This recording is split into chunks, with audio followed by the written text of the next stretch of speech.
Hello everyone, welcome to our YouTube channel Akanksha ji सब। आज की इस वीडियो में हम लोग देखेंगे एनसीईआरटी क्लास 6 की। हम एनसीईआरटी देख रहे हैं। आज हमारा है चौथा चैप्टर, क्या बताती है हमें किताबें और कब्रें। इसको हम पूरा कंप्लीट में देखेंगे क्योंकि हमें सीटेट में पता है सारे क्वेश्चन जो है वो एनसीईआरटी से आते हैं। एक भी क्वेश्चन जो है वो बाहर से आते नहीं है। एनसीईआरटी से लाइन टू लाइन कहीं से भी कुछ भी पूछ लेता है। तो फिर हम शुरू करते हैं ये चैप्टर। दुनिया के प्राचीनतम ग्रंथों में एक, देखो ये हमारे जो वेद है ना, 4 वेद, उनके बारे में है। शायद तुमने वेदों के बारे में सुना होगा, हमने तो सुन लिया है क्योंकि अब हम तो बहुत बड़े हो गए। ये बच्चों के लिए है। वेद 4 है, ऋग्वेद, सामवेद, यजुर्वेद, अथर्ववेद। सबसे पुराना वेद कौन सा है? ऋग्वेद, जिसकी रचना लगभग कब हुई है? 3500 साल पहले हुई है। जिसकी रचना कब हुई है? 3500 साल पहले हुई है ऋग्वेद। और सबसे पुराना कौन सा है? ये ऋग्वेद। और हमारे 4 वेद कौन से हैं? ऋग्वेद, सामवेद, यजुर्वेद, अथर्ववेद। ऋग्वेद में 1000 से ज़्यादा प्रार्थनाएं हैं। ऋग्वेद में कितनी प्रार्थनाएं हैं? 1000 से ज़्यादा प्रार्थनाएं, जिन्हें सूक्त कहा गया है। जिनको हम क्या कहते हैं? सूक्त कहा गया। सूक्त का मतलब है अच्छी तरह से बोला गया। सूक्त का मतलब ही होता है अच्छी तरह से बोला गया। ये विभिन्न देवी देवताओं की स्तुति में रचे गए, मतलब कि विभिन्न देवी देवताओं की याद में या फिर उनके लिए रचा गया है। इनमें से 3 देवता बहुत महत्वपूर्ण है। और पता है ऋग्वेद में सबसे 3 देवता जो थे बहुत महत्वपूर्ण थे, अग्नि, इंद्र, सोम। अग्नि, इंद्र और सोम, ये 3 देवता बहुत ज़्यादा फेमस थे। अग्नि आग के देवता, अग्नि जो है उनके नाम से पता चल रहा है आग के देवता। इंद्र जो थे युद्ध के देवता हैं। देखो अग्नि का तो हम याद हो गया, आग के हो गया, लेकिन इंद्र जो है वो युद्ध के देवता है। और सोम जो है एक पौधा था जिसे खास पेय बनाया जाता था। सोम जो था ना, ये जो फेमस देवता थे, ये एक खास पौधा था जिसमें मतलब कि पीने के लिए कोई पदार्थ बनाया जाता था, जैसे ड्रिंक वगैरह कोई था उस टाइम का फेमस। वैदिक प्रार्थनाओं की रचना ऋषियों ने की थी। देखो वैदिक प्रार्थनाओं की रचना किसने की थी? ऋषियों ने की थी। आचार्य विद्यार्थियों को इन्हें अक्षर, शब्दों और वाक्यों में बांटकर सस्वर पाठ द्वारा कंठस्थ करवाते थे। पहली बात तो याद रखना आपको, इसमें पूरे सीटेट में आपको कंठस्थ बच्चों को कराना नहीं है। ये हम तो ऋग्वेद की रचनाओं के बारे में पढ़ रहे हैं, वो भी एंशिएंट टाइम पे।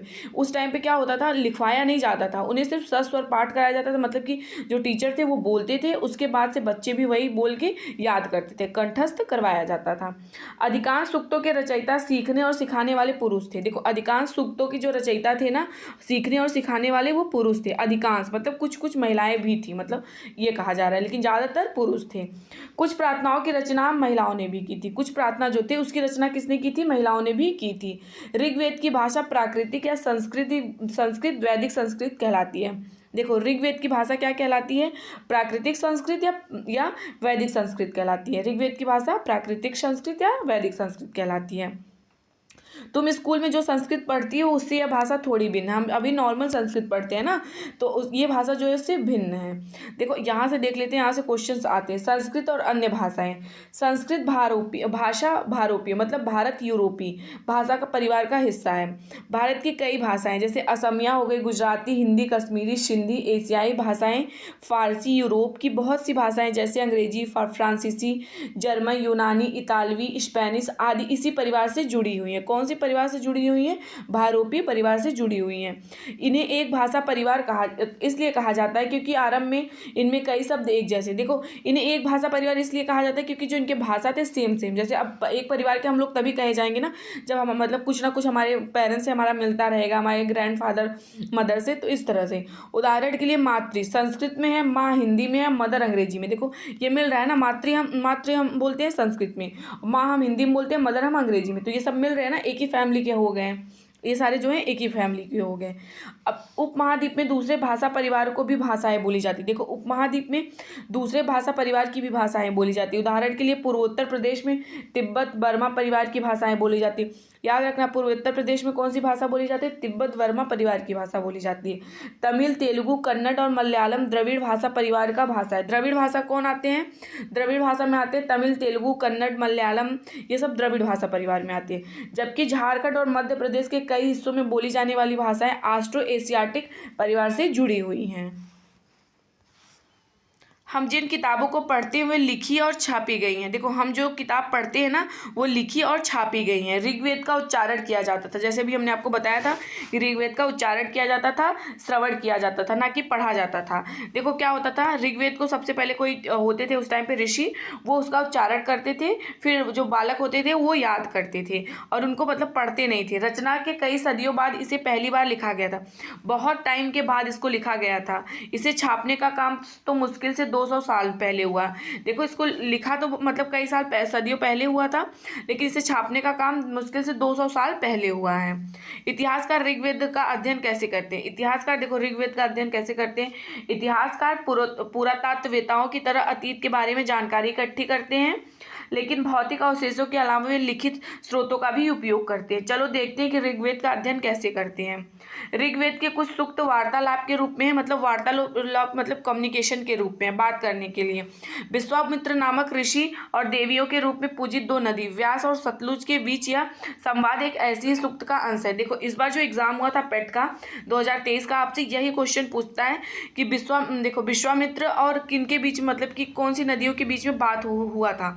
तो कौन सी पूजित दो नदियां थी? ब्यास और सतलुज के बीच में। याद रखिएगा, इस बार पेट में ये क्वेश्चन पूछा था, यहीं से एनसीईआरटी से घुमा के पूछ लिया था।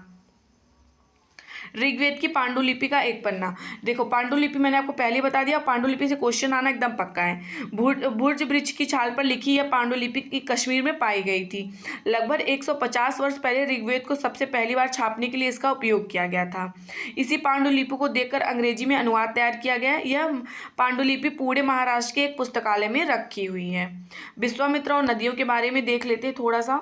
इसमें देखो विश्वामित्र जो है वो नदी से बात करते हैं। यहाँ से क्वेश्चन आना नहीं है, बस आपसे ये पूछना है कि कौन सी नदी थी? व्यास और सतलुज नदी से ये बात कर रहे थे।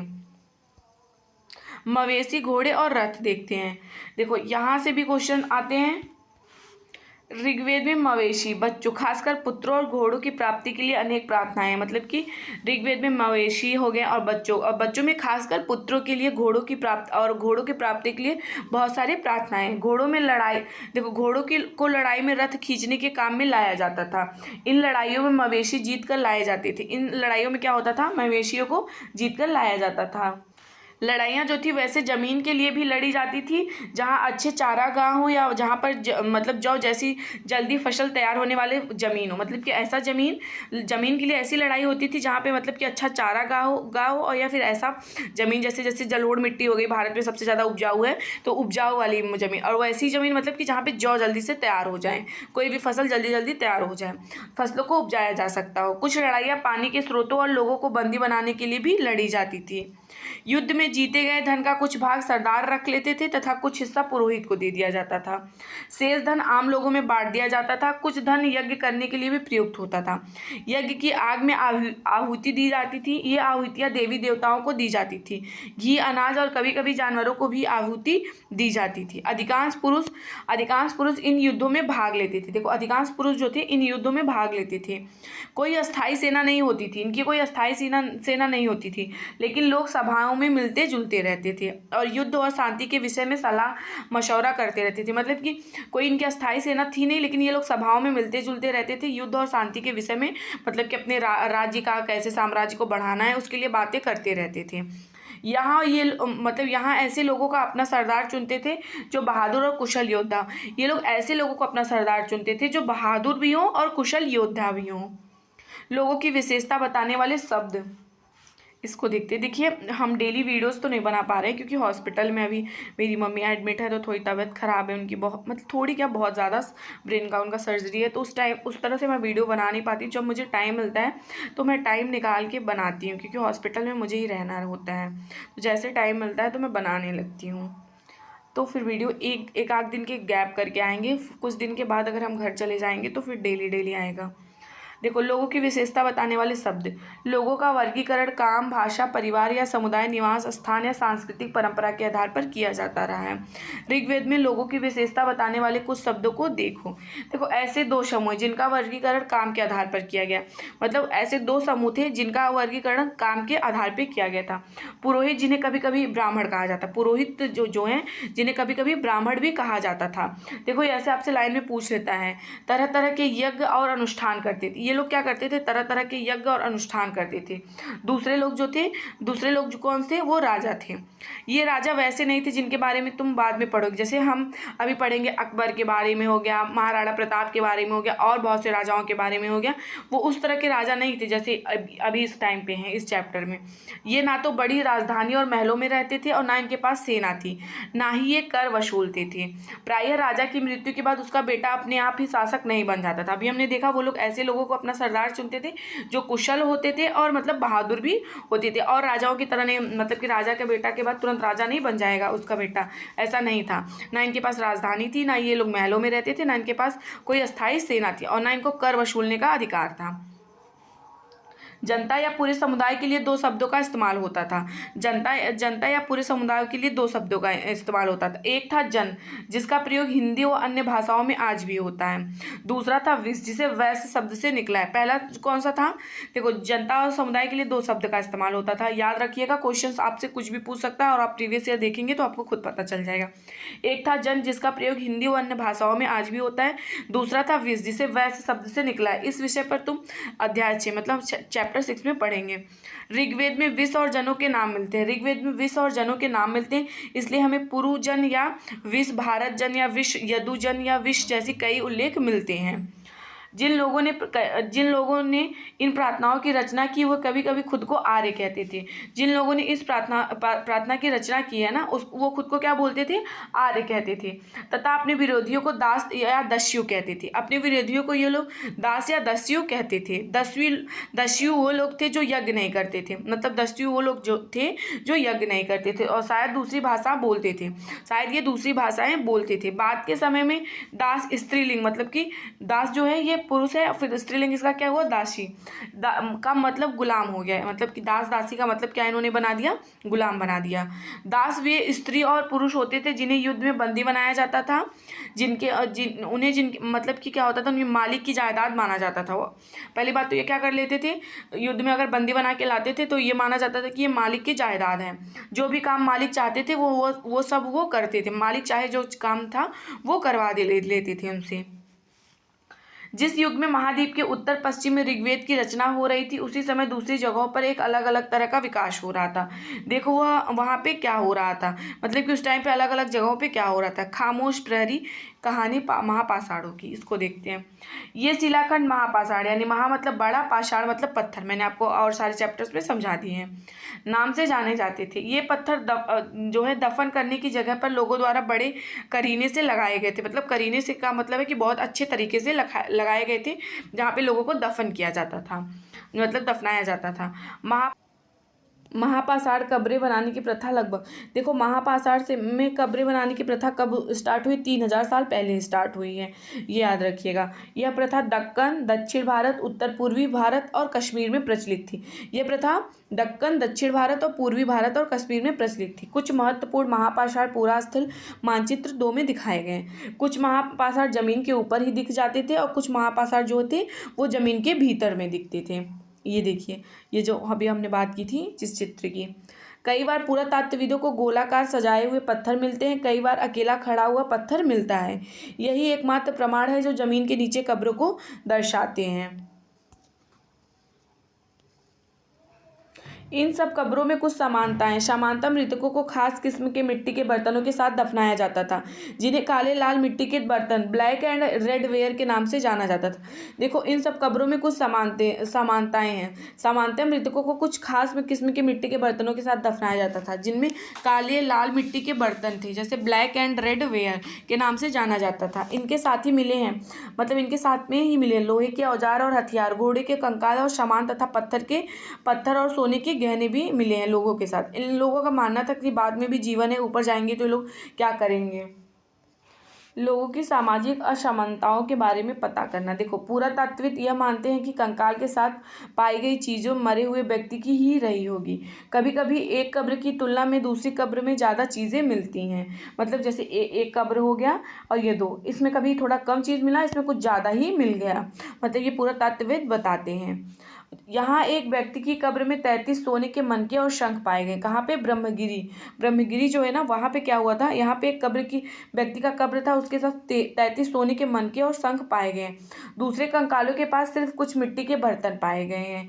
यह दफनाए गए लोगों की सामाजिक स्थिति की भिन्नता को बताता है। पुरातत्वविद देखो, जिनके साथ सोने और मनके वगैरह मिले और शंख मिले, ऐसा माना जाता है कोई बड़े लोग, राजा महाराजा या फिर धनी लोग होंगे, और जिनके साथ मिट्टी के बर्तन वगैरह मिले वो नॉर्मल हम लोगों जैसे होंगे।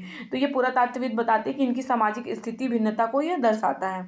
कुछ लोग अमीर थे तो कुछ लोग गरीब, कुछ लोग सरदार थे तो दूसरे उसके अनुयायी थे। क्या कुछ कब्रगाहें खास परिवार के लिए थी? देखो, कभी कभी महापाषाणों में एक से अधिक कंकाल मिले हैं। वे यह दर्शाते हैं कि शायद एक ही परिवार के लोगों को एक ही स्थान पर अलग अलग समय पर दफनाया गया था। बाद में मरने वाले लोगों का पोर्ट होल के रास्ते से कब्र में लाद कर दफनाया जाता था। ऐसे स्थान पर मतलब गोलाकार लगाए गए पत्थर या चट्टान चिन्हों का काम करते थे, जहाँ लोग आवश्यकता अनुसार शवों को दफनाने या दोबारा आ जाते थे। मतलब कि ऐसा भी हो सकता था उस टाइम पे कि कुछ खास परिवार, जैसे बड़े लोग हो गए, उनके पास बहुत ज़मीन वगैरह हो गई, तो वो लोग मतलब इतना एरिया में अपना दफनाते थे और बाद में इसमें स्पेस छोड़ देते थे। बाद में किसी भी तरह से पोर्ट होल के रास्ते से कब्रों में मतलब जाते थे ये लोग, फिर वहाँ पे अगला कोई डेथ करता था तो उसको दफना देते थे। इनाम गांव से तो क्वेश्चन हर बार आता है। इनाम गांव, देखो इनाम गांव को खोजिए, महाराष्ट्र में है, याद रखिए। यह भीमा की सहायक नदी घोड़ के किनारे एक जगह है। अभी के लिए कहाँ पे है? महाराष्ट्र में। और ये कहाँ पे है? भीमा की सहायक नदी घोड़ के किनारे, घोड़ नदी के किनारे पे है और ये भीमा की सहायक नदी है। इस जगह पर 3600 से लेकर 2700 साल पहले लोग रहते थे। यहाँ वयस्क लोगों को प्रायः गड्ढे में सीधा लिटाकर दफनाया जाता था। आपसे सीधे क्वेश्चन पूछेगा कि सीधा मतलब वयस्क लोगों को कहाँ पे दफनाया जाता था, तो इनाम गांव में। और इस जगह पे लोग कब से कब तक रहते थे? 3600 से लेकर 2700 साल के पहले लोग यहाँ पे रहते थे। उनका सिर उत्तर की ओर होता था। ये उत्तर, देखो नॉर्थ समझ लो, ये हमारा जो है उत्तर, इनका सिर जो है उत्तर की ओर होता था। कई बार उन्हें घर के अंदर ही दफनाया जाता था। कई बार क्या होता था? उनको घर के अंदर ही दफना दिया जाता था। ऐसे बर्तन जिनमें शायद खाना और पानी हो, दफनाए गए शव के पास रख दिए जाते थे। ऐसे बर्तन जिनमें शायद खाना और पानी हो, वो दफनाए गए शव के पास रख दिए जाते थे। एक आदमी को 5 कमरे वाले मकान के आंगन में दफनाया गया था। 4 पैरों वाले मिट्टी के एक बड़े संदूक में दफनाया गया था। बस्ती के बीच में यह बसा हुआ था। ये जो जगह था, ये जो मतलब गांव था, ये बस्ती के बीच में था। घर गांव के सबसे बड़े घरों में से एक था। इस घर में एक अनाज का गोदाम भी था। शव के पैर जो थे वो मुड़े हुए थे। ऐसा माना जाता था ये किसी सरदार वगैरह जो थे उनका था। सरदार लोग जो थे उनका ही मतलब कि ये डेड बॉडी रहा होगा। देखो क्या बताते हैं हमें कंकालों के अध्ययन। यहाँ से क्वेश्चन हर बार आता है। भी मैं आपको प्रीवियस ईयर जब कराना स्टार्ट करूँगी आपको मिल जाएगा। छोटे आकार के आधार पर एक बच्चे के कंकाल को आसानी से पहचाना जा सकता है, लेकिन एक बच्चे और बच्ची के कंकाल के बीच में बहुत बड़ा फर्क होता है। देखो लड़का और लड़की के कंकाल में फ़र्क होता है। हम कैसे पता लगाते हैं? ये क्वेश्चन देखो बहुत बार आया हुआ है। कभी कभी लोग कंकाल के साथ मिले सामानों के आधार पर इसका अंदाज़ा लगाते हैं। उदाहरण के लिए यदि कंकाल के साथ गहने मिलते हैं तो कई बार उस महिला का कंकाल मान लिया जाता है। मतलब कि गहने मिलते हैं तो उसे महिला का मान लिया जाता है। लेकिन ऐसी समझ के साथ समस्याएं आने लगी थी, क्योंकि उस टाइम पे पुरुष भी जो थे आभूषण पहनते थे, गले में पहनते थे, अपने मतलब बाजुओं में पहनते थे। तो कंकाल का लिंग जो था पहचानने का, मतलब कि मेल है कि फीमेल पहचानने का बेहतर तरीका स्त्रियों की मतलब कि कैसे स्त्री और पुरुष की जांच की जाए। क्योंकि महिलाएं बच्चों को जन्म देती हैं, जो महिलाएं होती हैं वो बच्चों को जन्म देती हैं, इसलिए उनका कटी प्रदेश या फिर जिनको हम कूल्हा कहते हैं वो पुरुषों से ज़्यादा होती है। क्योंकि महिलाएं जो होती है बच्चों को जन्म देती है और उनका कूल्हा जो होता है पुरुषों से बड़ा होता है। इस तरह पे हम ये जेंडर में जो है विभेद कर पाते थे। ये समझ कंकालों के आधुनिक अध्ययन पर आधारित है। यहाँ से क्वेश्चन आया हुआ है, ये याद रखिएगा। और ये भी याद रखिएगा, यहाँ से भी हुआ आया। आज से लगभग 2000 साल पहले चरक नाम एक प्रसिद्ध वैद्य हुए थे। 2000 साल पहले चरक नामक एक प्रसिद्ध वैद्य या चिकित्सक जो थे वो हुए थे, जिन्होंने चिकित्सा शास्त्र पर चरक संहिता नामक किताब लिखी। आपको दे देगा चरक संहिता नामक किताब किसने लिखी? तो चरक ने लिखी। ये किससे संबंधित है? तो ये वैद्य चिकित्सक से संबंधित है। वे कहते हैं कि मनुष्य के शरीर में 360 हड्डियाँ होती हैं। देखो वो क्या कहते हैं कि मनुष्य के शरीर में 360 हड्डियाँ होती हैं। ये आधुनिक रचना। अभी हमें क्या पता है, हमारे शरीर में 206 हड्डियां हैं ना, लेकिन चरक संहिता में क्या लिखा है? 360 हड्डियां हैं। याद रखिएगा, चरक संहिता में 360 और आधुनिक में 206 हड्डियां हैं। आपसे मतलब संभवतः आपसे पूछ लेगा कितनी हड्डियां हैं, तो अभी 206 लगाना है। लेकिन अगर पूछेगा चरक के अनुसार तो 360 हड्डियां लगानी है। संभवतः चरक ने अपनी गिनती में दांतों को और हड्डियों को भी जोड़ा होगा। मतलब उन्होंने दांत को जोड़ा, हड्डियों को और कार्टिलेज को जोड़कर यह संख्या बताई होगी, ऐसा माना जाता है। इनाम गांव के लोगों के काम धंधे। इनाम गांव के देखो, इनाम गांव में पुरातत्वविदों को गेहूं होता है, जौ, चावल, दाल, बाजरा, मटर और तिल के बीज मिले हैं।